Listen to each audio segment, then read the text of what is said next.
Now, Adam hit us up, and this was probably the best answer to this prompt that we're talking about on the show today. The craziest thing that you believe will happen in 2024, the first month of the college football season.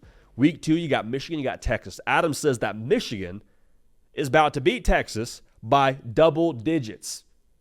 For those of y'all that follow me on Twitter and that see me post that reaction photo to like a recruit decommitting or flipping or just kind of surprising news, that reaction where I'm like looking with crazy eyes at the camera, that was my vibe when I read this for the first time. Michigan could absolutely win this football game.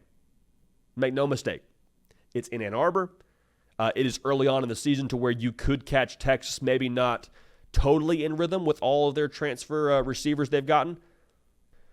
Michigan fans, make sure you're locked in right here to the On3 YouTube channel. Got a ton of content coming your way. Want to make sure we're all dialed in heading into college football season. We've had a lot of Michigan fans subscribe to this channel recently. If you have not yet, now's the time, baby. No time like the present with college football season right around the corner. We appreciate y'all in advance for joining the party.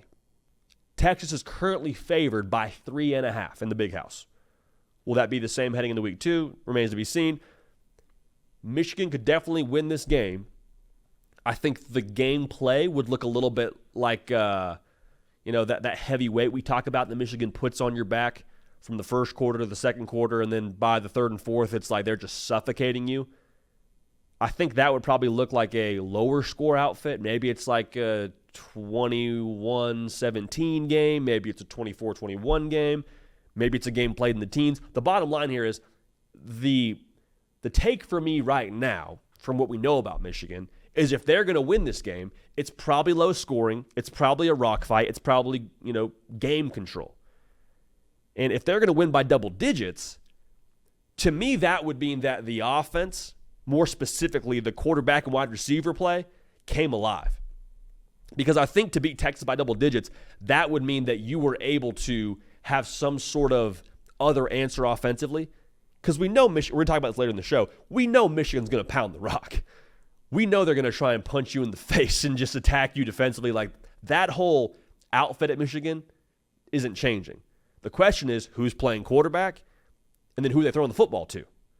That would mean that either an Alex Orji or a Jack Tuttle or a Davis Warren elevated their play substantially in a big moment, biggest moment of their career to this point, and a Fred Moore or a Samaj Morgan or a Peyton O'Leary stepped up in a big way and put pressure on Texas. Because I think Texas, if we're just going to be real here, they're going to try and stack the box against Michigan, right? You'd be foolish not to. So if Michigan wins by double digits, that means they had something to counter that run game to make Texas pay when they over-pursued. Now, if they win by double digits, it also means your defense locked down on that day, which is massive. So take of that as you will. But it would also, I think, when you look at the big picture for Michigan, winning by double digits, winning by a point, you'll take it however you can get it, because the college football playoff path for Michigan at that point becomes much more clear. The only games left that you're really eyeing as games that could be similar roster value or similar roster talent tests, rather, Ohio State at the end of the year.